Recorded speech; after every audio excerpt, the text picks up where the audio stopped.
Hey everyone, and welcome back to Be Like Christ, talking about the second half of John chapter 7 today, beginning in verse 25. Hope you've had a good day. I don't know where you live, but it has rained all day long here. So hopefully it's a little drier wherever you are and not flooding.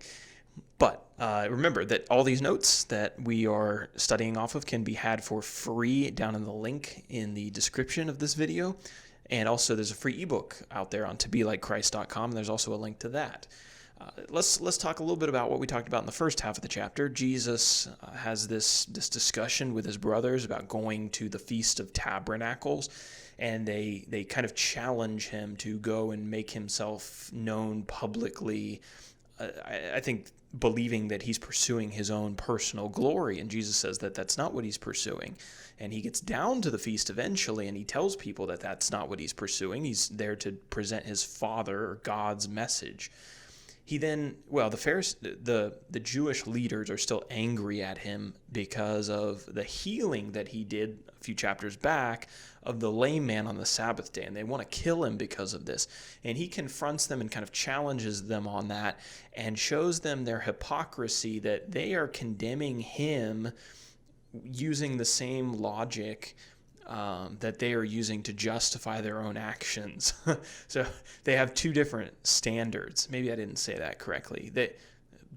Basically, they have two different standards, and they're being hypocritical about accusing Jesus because they're doing the same thing, basically, in principle, that Jesus is doing and justifying it.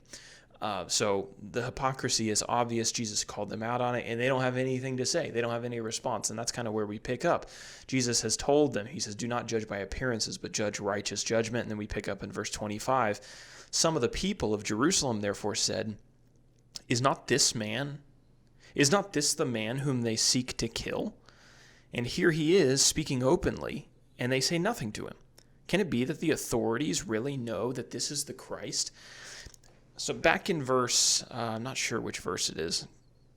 I don't want to take the time to scroll back and read all that, but in the earlier in the chapter, Jesus has stated to these religious leaders that they want to kill him, and they denied it, and they were obviously lying.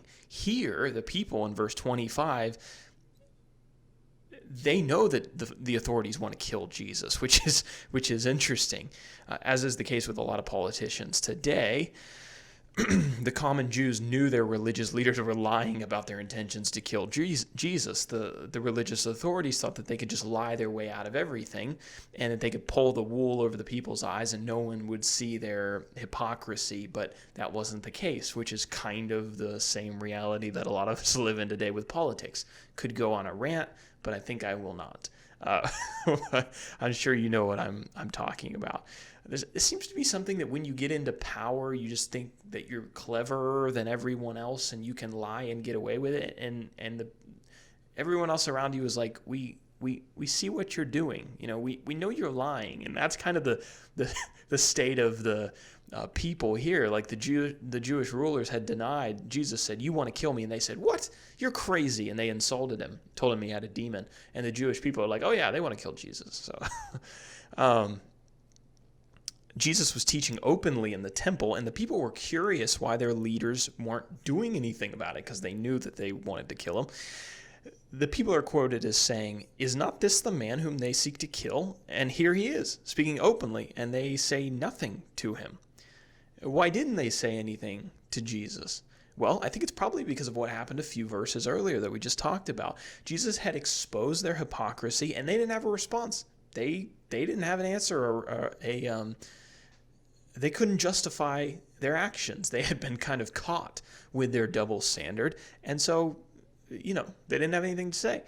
The people surmised that perhaps Jesus had convinced the Jewish leaders that that he was indeed the Messiah, which is kind of humorous. And I'm sure the Pharisees and Sadducees and scribes and all these whatever rulers were present here absolutely hated that anyone thought that. But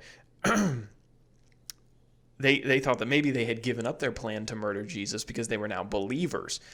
In reality, while those leaders had been silenced, they were certainly not true believers in Jesus. And you have to wonder if the Pharisees, Sadducees, scribes, chief priests ever even really gave Jesus a fair chance, an honest evaluation of whether or not he was the Messiah. I kind of don't think they did. I don't think they ever gave him that chance.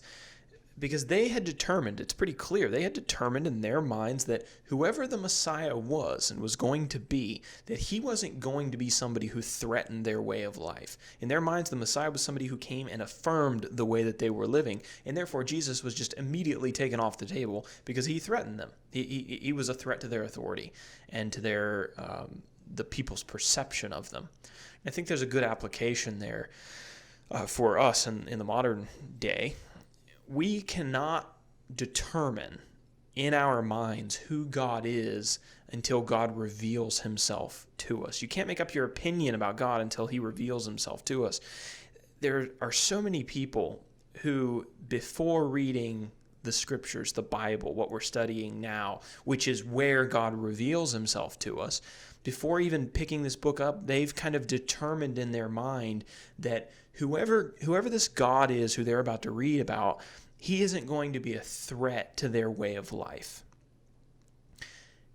He's not going to step on their toes. He's not going to tell them that they can't live a particular way. And as was the case with the Jewish religious leaders, that attitude can lead someone to reject the true God if there's something about that true God that they don't really like.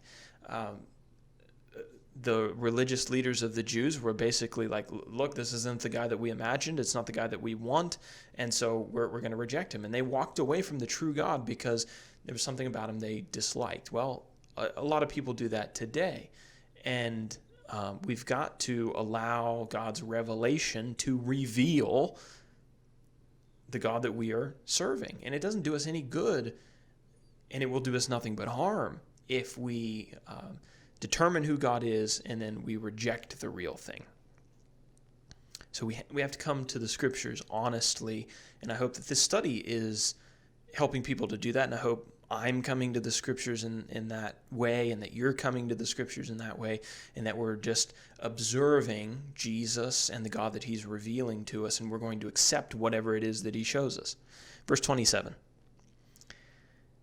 But we know where this man comes from, and when the Christ appears, no one will know where he comes from. The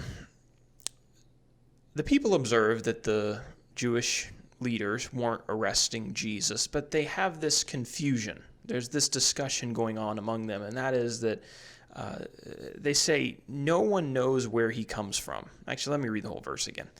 But we know where this man comes from. They say, we know where Jesus comes from.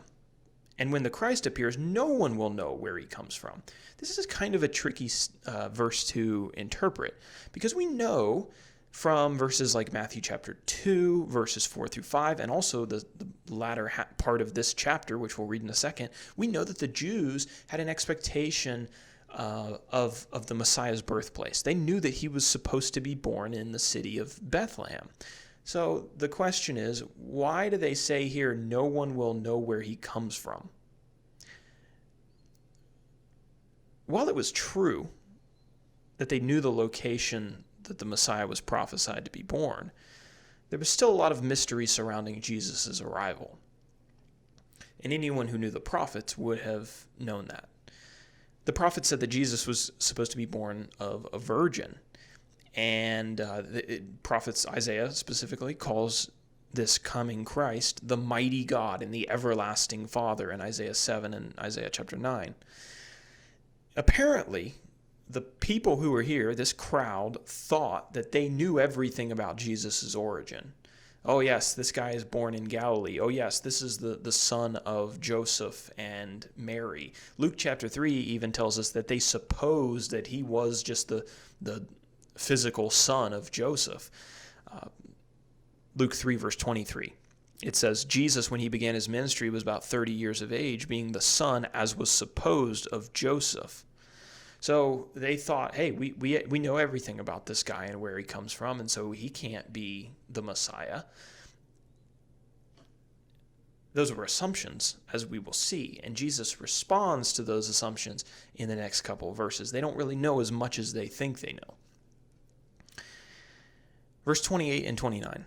So Jesus proclaimed as he taught in the temple, "You know me and you know where I come from, but I have not come on my own accord. He who sent me is true, and him you do not know. I know him, for I come from him, and he sent me." Jesus acknowledges here in verse 28, he says, "You know me and you know where I come from." So he acknowledges in some sense that they were familiar with where he came from. They knew his earthly father, they knew his mother, they knew his brothers. But there was a greater sense, typo in my notes.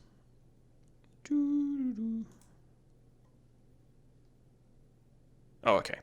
There was a greater sense. They knew a little bit about his earthly past, but there was a greater sense that they knew nothing of his divine origins. They didn't know God, his Father, but he knew God, and he had been sent from God. So their assumption was wrong. They knew only a few earthly attributes of his... Man, I can't read. Okay. They knew only a few earthly attributes of his supernatural arrival, and even... Who wrote this sentence? Let's try this again. They knew only a few earthly attributes of his supernatural arrival, and even much of what they thought they knew was wrong. So now if you're thoroughly confused, they knew a little bit. They knew his parents, right? They knew maybe how old he was. They assumed that they knew quite a bit, and in reality, they knew a little bit about where he came from, but they didn't know the whole picture, and so there was still this mystery that was supposed to be surrounding the Christ. They just weren't aware of how much they didn't know. Verse 30 and 31. So they were seeking to arrest him, but no one laid a hand on him because his hour had not yet come. Yet many of the people believed in him, and they said, "When the Christ appears, will he do more signs than this man has done?" I should say on the last verse, verse 28 and 29, there are multiple interpretations if you look at commentaries for how to interpret that. So maybe you're unsatisfied with the way that I looked at it. There's plenty of other opinions out there that you can go look at. And I was able to look at a few, but certainly not all of them. All right, so verse 30 and 31 again. Let me read those again. So they were seeking to arrest him, but no one laid a hand on him because his hour had not yet come. Yet many of the people believed in him. And they said, "When Christ appears, will he do more signs than this man has done?" The leaders of the people were seeking to arrest Jesus, but they couldn't because the text says his hour had not yet come. He's already said that earlier in the chapter to his brothers. It wasn't time for Jesus to die yet. We aren't given the details exactly about how God kept that from happening, from him being arrested. It doesn't appear that God used any kind of miraculous means, but he worked that out providentially. Whatever factors were going on in that exact time, he worked those out so that Jesus wasn't arrested. And there's an application there for us as well, is that God can do that same kind of thing in our lives. He can control the factors around us, not necessarily in a supernatural way or a miraculous way as we commonly think of it, but providentially he can work through all the variables of any given situation to make his will happen. The text says there were many people in the crowds who believed in Jesus, and the abundance of the miracles that he was performing was part of their belief. They expressed almost disbelief that if a Messiah came, he would do more miracles than Jesus had done. Verse 32. The Pharisees heard the crowd muttering these things about him, and the chief priests and the Pharisees sent officers to arrest him. So they're going to kind of make an arrest attempt. And these next few verses are going to explain part of the reason the Pharisees were unsuccessful at arresting Jesus. They sent soldiers to make the arrest, but as we're going to observe, they're going to come back to the Pharisees empty-handed. Verse 33 through 36. Jesus then said, "I will be with you a little longer, and then I am going to him who sent me. You will seek me, and you will not find me. Where I am, Where I am, you cannot come." The Jews said to one another, "Where does this man intend to go, that we will not find him? Does he intend to go to the dispersion among the Greeks and teach the Greeks? What does he mean by saying, 'You will seek me and you will not find me,' and 'Where I am, you cannot come'?" The officers arrived to arrest Jesus, and when they arrived, he was teaching. And Jesus told the crowds that he would be with them for a little while, but he would soon return to him who had sent him. Jesus is going to be on earth for a short period of time during his ministry, but eventually he was going to go back to God in heaven. If you've not read about that before, don't worry, we'll get to that at the end of the Gospels. Tell us how that happened. He told his audience that they would look for him, but they would not be able to find him because he was going to a place where they couldn't come. People would search for Jesus after his resurrection, but they wouldn't be able to find him for obvious reasons. Or rather, they would search for him after his ascension, but they wouldn't be able to find him for obvious reasons because he had gone back to heaven. And his intention was not to remain on earth forever. And these words, I think, are pretty easy for us to interpret, those of us who know the Bible story and the story of Jesus' life and death and resurrection and ascension. We read what Jesus is saying here and we're like, oh, okay, I know what he's getting at. But I think it's important when we read the Bible to put ourselves back into the shoes of the first century Jews, or whoever the audience is of the particular letter or gospel that we're reading, and to look at this from their eyes. How would they have heard this message? And I think it would have been significantly more difficult for them to understand. We have the privilege of kind of being on the far side of the cross, where we get to look back at all the things that Jesus did. But here, they're in the middle of it, and there's been no crucifixion and resurrection yet. And I think that these probably would have been pretty confusing statements, especially if your mind was filled with a bunch of misguided assumptions that had maybe been put there by the rabbis who had interpreted the scriptures incorrectly. Assumptions about the fact that the Messiah was going to come and was going to set up a throne in Jerusalem and that he was going to rule over the nations. Your thought would be that Jesus is going to come here and stay with us and make our nation great again.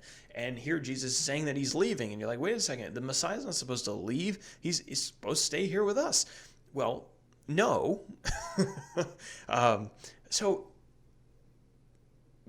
when you put yourself back into their shoes, you just realize that you would have heard these words differently.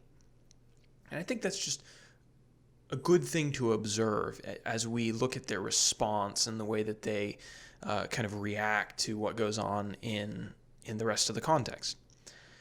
Verse 35 and 36 reveal that they were very confused about the things that Jesus has said. They said, "Where does this man intend to go that we will not find him? Does he intend to go to the dispersion among the Greeks and to teach the Greeks?" The dispersion is probably a reference to Jews who were spread out all over the world. So at this point in history, there weren't just Jews in Judea or, the Palestine area. They were in Egypt. They were over in Babylon. Some had stayed there when the people of Judah had the opportunity to come back from captivity. You can read about that in the Old Testament. They were up in Asia Minor, modern-day Turkey. They were all over the place. And so those Jews who are spread out are probably who's he's referring to, the dispersion. So the people are asking, well, since he hasn't gotten a lot of success or had a lot of success teaching here in Judea, is he going to go find all the other Jews who are scattered throughout the world and seek their approval, acceptance, to make them his followers? And then they say, does he intend to go to the dispersion among the Greeks and teach the Greeks?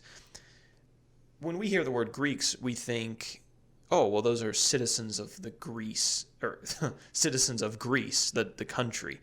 But the way it is used in the Bible most of the time is a much more broader, or a much broader usage.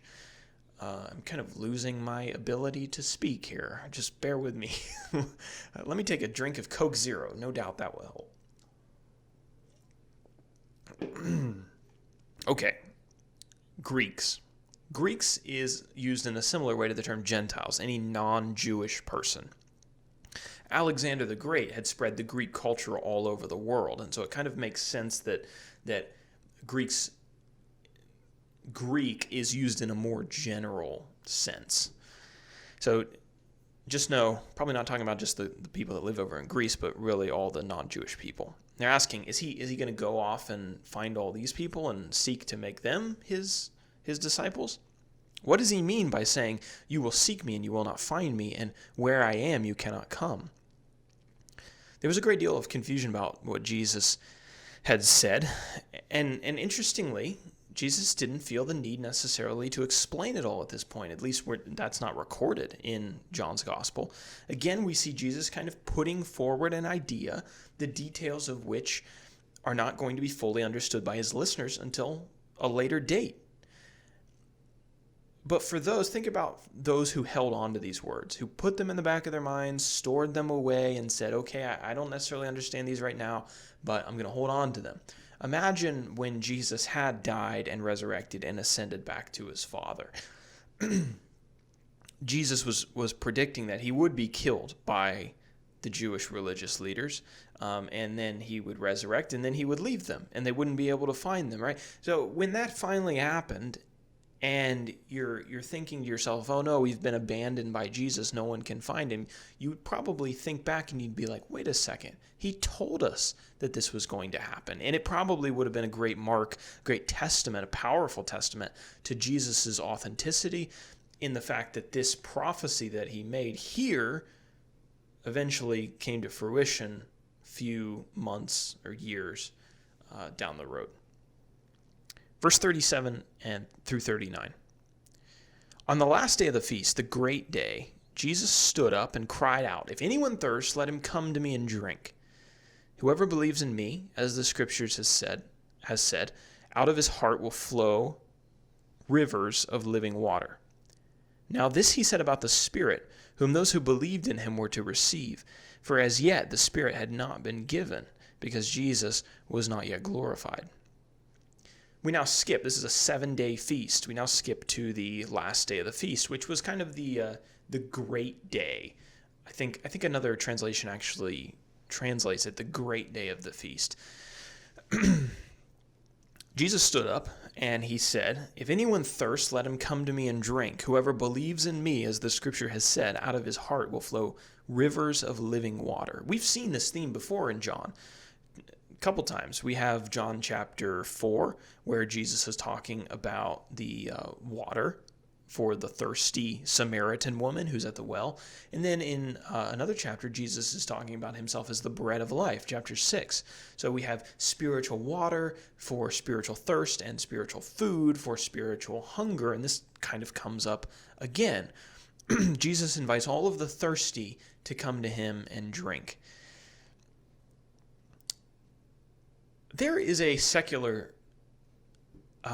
from secular history, we know that there was a tradition of the Jews on this final day of the feast that the priests came and they took a vessel and filled it with living water from the pool of Siloam. They took that water and then they poured it very joyfully on the altar that was located in the temple. This wasn't an Old Testament commandment given directly from God. Some people think it came from the Jews' interpretation of a verse in Isaiah. But some people believe that when Jesus is talking about the living water, the reason that he brings this up here is because there was a Jewish tradition taking place centering around living water.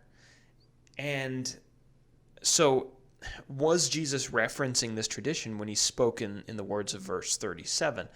Perhaps. I think I'll withhold judgment on that. I want to do some more research on that, and I'll let you do some more research on that as well. I'm just not sure that there's enough details about that tradition. for us to make an absolute claim of certainty as to the fact that Jesus was speaking to that particular tradition. But nonetheless, the explanation is actually given to us in the text, which is nice. We don't have to come up with it by ourselves. Jesus' words are explained to us. Jesus invites those who were unfulfilled, who recognized their need for God, those who were searching for salvation, to come to him to drink their fill and to find satisfaction. And he tells his listeners that he can make their hearts flow with living water. Jesus can fill a person's heart with what it's searching for. If your heart is a fountain of satisfying water, you're not going to have to go anywhere else to find that satisfaction. How is this going to be accomplished? Well, text tells us through the Holy Spirit, who was to dwell within, quote, those who believed in him, or those who would become his followers, Christians. God was going to send his Spirit to accomplish this soul-satisfying work. This is a concept that is foretold in the Old Testament. There's a couple verses that talk about the Spirit of God being given to men. Isaiah 44, Joel chapter 2, and we read in Acts chapter 2 kind of how this initially rolled out with Peter's sermon there. But the Holy Spirit was given to the Christians following Jesus' ascension. And as we observed in John chapter 1 and in John chapter 3, the Spirit of God played a role in the new birth of all believers. Jesus is talking about that to Nicodemus. And the Spirit of God would be given miraculously to some in the early church. It's not given in the same way today, but for some in the early church, not all, but some, had the ability to do miraculous actions, miracles, in order to confirm the truth of the message of God. And an application there for us. I think this is important for modern readers for a couple reasons, but the same offer still stands today. It's not just for the Jews back in the first century. Perhaps you found yourself thirsty, not in a physical sense, but in a spiritual sense. And you know that there's something more to life than just living 80 years and dying and turning back into dust. And you've been searching for satisfaction in a number of things, jumping maybe from one to the next, believing that it's going to be the next thing that you finally find satisfaction and finally find that contentment for your soul. But every time you get to that other thing, you realize that you're disappointed, like the last thing you tried. And that can be discouraging, and it can lead us to a sense of almost meaninglessness. Well, where do we go to find answers about how to solve that problem? Who can help us to find what we're missing? The best answer to that question is your Creator can help you. And that's the exact offer that Jesus is making here. Come to me and I will give your soul what it's longing for. Alrighty, verse 40 through 44.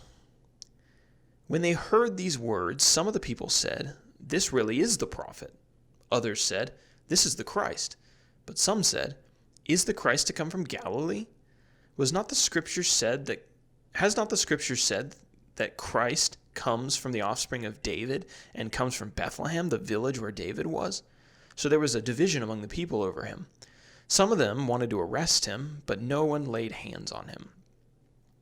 The people were conflicted about Jesus' identity, and his words were enough to convince some that he was the prophet. We've talked about that term before, probably a reference back to the prophet that Moses talked about in Deuteronomy chapter 18, verse 18. It's a possibility it could have been another prophet like the apostles talked about in Matthew chapter 16, where they said some people said that Jesus was John the Baptist or Elijah or Jeremiah or one of the prophets.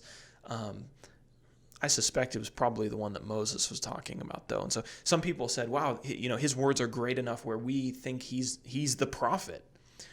Other people were ready to confess that he was the Messiah. But their confession was met with an objection. As we already talked about, the Jews knew the prophesied location of the Messiah's birth from the book of Micah. It was Bethlehem. Evidently, Some people assume that because Jesus had spent so much of his time in Galilee in his ministry, that he must have been born in Galilee. And that wasn't the case, but that was their assumption. And they brought up this perceived inconsistency with Jesus' life in the scriptures, and it created a division among the crowds. And again, as we observed, I think it's just, it interests me.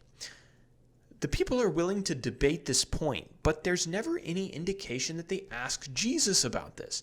And I just don't understand why. I know we don't have all the conversation between Jesus and the Jews, only a small picture into their window into their discussions, but there seems to be, the way that they respond to this, there seems to be no one, or at least most people, hadn't gone to Jesus and cleared this issue up. And I just wonder why. We talked about that already in chapter 6. Maybe it was because they weren't that interested, but I don't know, just something to observe, and we're going to observe it again as we look at the response of the Jewish religious leaders. Some people wanted Jesus arrested, but the officers from the Pharisees weren't ready to make the arrest, and we'll see why here in verses 45 through 49, or through 47 initially. The officers then came to the chief priests and Pharisees, who said to them, Why did you not bring him? And the officers answered, No one ever spoke like this man. And the Pharisees answered them, Have you also been deceived? So when the officers who came to arrest Jesus heard Jesus' words, they were amazed at them. And they come back to the Pharisees, and Jesus isn't with them. They're empty-handed, and the Pharisees ask, Well, what are you doing? Where is Jesus? You were supposed to bring him to us. And they said, No one ever spoke like this man did. And I kind of would like to be like a fly on the wall and watching the Pharisees and chief priests' response when they said this and seen their outrage and chuckled at their complete failure to outdo Jesus. They're not even their own soldiers can encounter Jesus without believing, and yet they're still as stubborn as they are. Anyway, they asked the officers if they, like the common people, had been deceived, and then they give their reason as to why they shouldn't believe in Jesus. We're going to see that here in the next two verses, verse 48 and 49. They say, "Have any of the authorities or the Pharisees excuse me, have any of the authorities or the Pharisees believed in him? But this crowd that does not know the law is accursed." The Pharisees told the officers that they shouldn't believe in Jesus because none of the, quote, authorities, chief priests, Pharisees, probably Sadducees and scribes are also lumped in here, none of them had believed in Jesus, and so all the common people shouldn't believe in Jesus. Because obviously if the Pharisees weren't convinced, nobody should be convinced of Jesus as the Messiah. They imply that the authorities have knowledge of the law, but the simple people who have accepted Jesus as the Messiah, they don't know anything about the law, and that's the only reason that they're deceived. Now, should this argument have been very convincing? Well, it really shouldn't have, because the Jewish authorities had just been embarrassed by Jesus in verses 21 through 24 when Jesus exposed their hypocrisy about what they were trying to kill him for, and their rules regarding Sabbath day restrictions. And so they're like, oh, we know the law and nobody else does. And yet Jesus just basically trashed their whole position, and they didn't even have a response. They couldn't respond with some principle from the law to rebuke Jesus. They had nothing to say. So no one should have bought that argument that they knew the law and nobody else did, and that's why they weren't coming to Christ. I think there's definitely some application for us here with this text. We need to watch out for this in the religious world today and just really the world in general. That is that just because somebody has a man-made position of authority or man-made credentials doesn't ensure that a person understands God-made principles. Just because somebody is a pastor or a priest or a preacher or has a PhD in biblical studies or knows Greek or whatever, just because they have that credential doesn't necessarily mean that they understand the scriptures. It may be helpful in helping them to understand, but we should not assume that because somebody has a credential behind their name that they have an absolute perfect understanding of everything that God has said. The application, I think, there for us is that if you've done an honest evaluation of the facts in order to discover truth, don't let some well-credentialed person tell you that you are wrong without giving you any evidence. Credentials should enable a person to present evidence with greater clarity.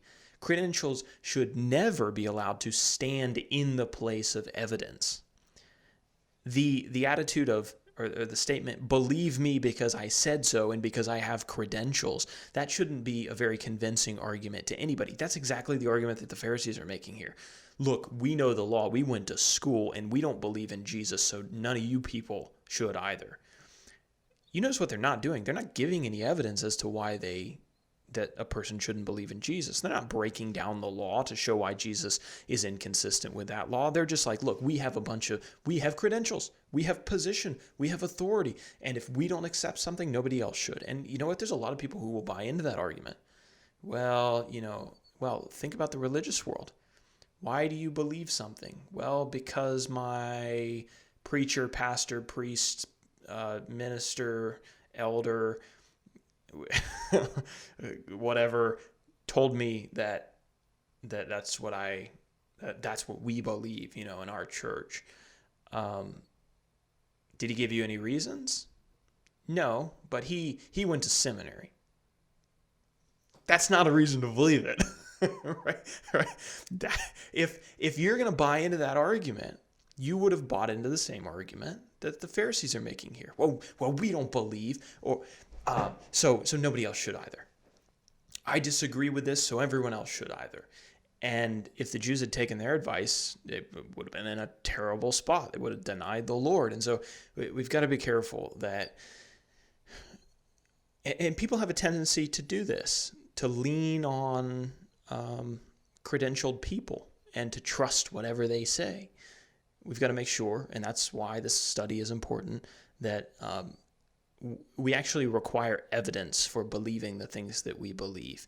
And we're not just listening to people because we put weight behind their words because they went to school at some fancy university or they went to fancy seminary. Okay, verses 50 through 52. Nicodemus, who had gone to him before and who was one of them, said to them, "Does our law judge a man without first giving him a hearing and learning what he does?" They replied, "Are you from Galilee too? Search and see that no prophet arises from Galilee." We've got Nicodemus, who we haven't talked about since chapter 3. He had that night meeting with Jesus. He doesn't come out and confess Christ here in verse 51, but he does kind of stick his neck out for Jesus. It shows that he certainly has some sympathy for the Jesus side of things. We don't know exactly how deep that conviction or belief was at this point, but he definitely wants to give Jesus a fair shake. The Pharisees had never questioned Jesus formally. He had never had his day in court with them, and yet they were determined to kill him. And Nicodemus points out that this was a clear violation of their own law. He was supposed to be given his day in court before he could be condemned or accused of being a blasphemer or whatever. And the Pharisees, though, they weren't interested in justice or doing what was right.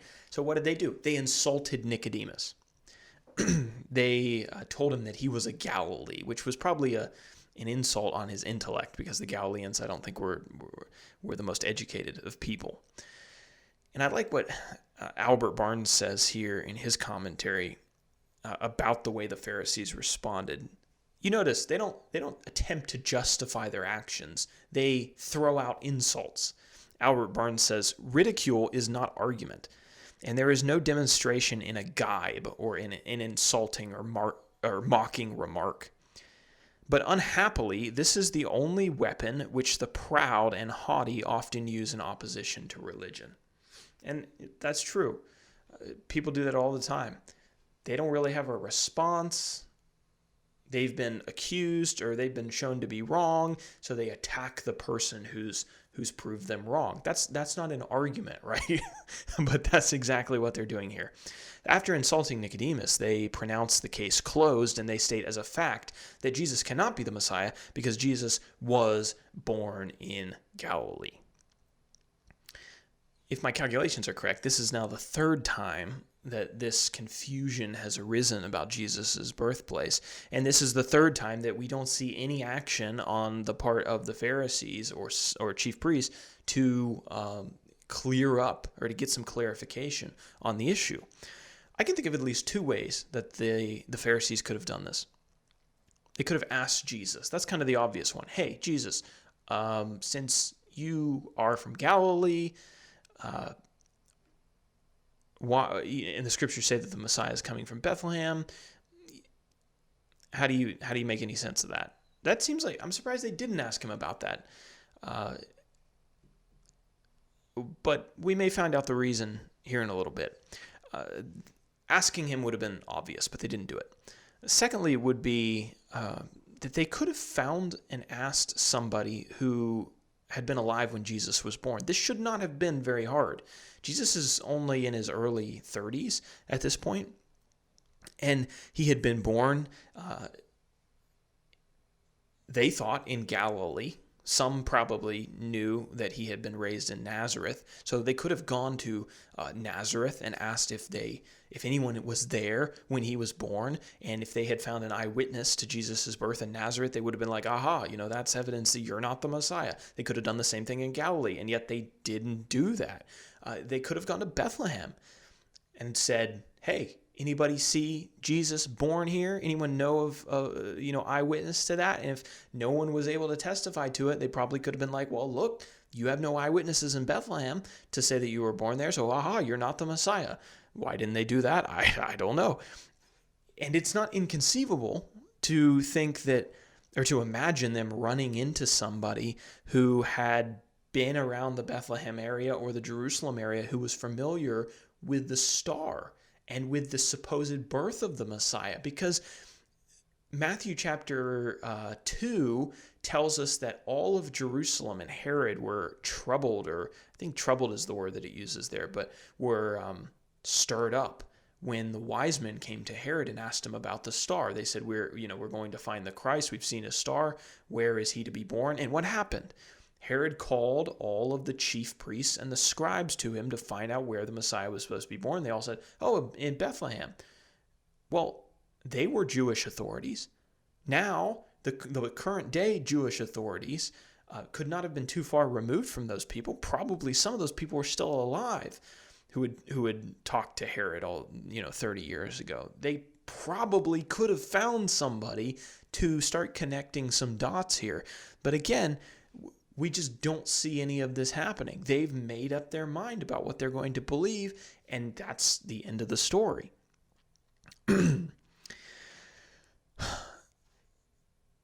Why would they do that? Why wouldn't they do an investigation? Well, have you ever been afraid to look up the facts about something because you know that if you do, you might run into something that proves that you're wrong or that you need to change something, or it might be damaging to a position that you supported in the past? I know that I have, and you probably have as well, right? So you're hesitant to go doing any fact checks because you kind of have it in the back of your mind that you might not have represented all the facts completely accurately, and if you go look it up, you'll know for sure that you were wrong, but you can just live in ignorance and assume that you were right. People assumed that Jesus was from Galilee, and they were going to roll with that until they were going to roll with it because it supported their case. And even though the investigation seems like it wouldn't be that hard, I think probably the reason they didn't pursue it was maybe for this reason. They didn't really want to know. A few applications there. This should be a lesson about how dangerous it is to allow ourselves to live in that ignorance without fact-checking things. We've got to be willing to look up the facts no matter where they lead us. Another application, similar, is that popular opinion and popular assumption are not always true. It was popularly assumed among the Jews that Jesus was from Galilee. That was not true. And there was divisions because of it, and it wasn't true. And again, no one seems to ask. Just because everyone around you believes something doesn't make it true. You probably heard that before. But the question shouldn't be, what does everyone around me believe? The question should really be, what do the people around me who have actually done the fact-checking believe? And man, that seems so relevant today. It's on my mind, especially because I just did a video on what is evolution and evolutionary theory.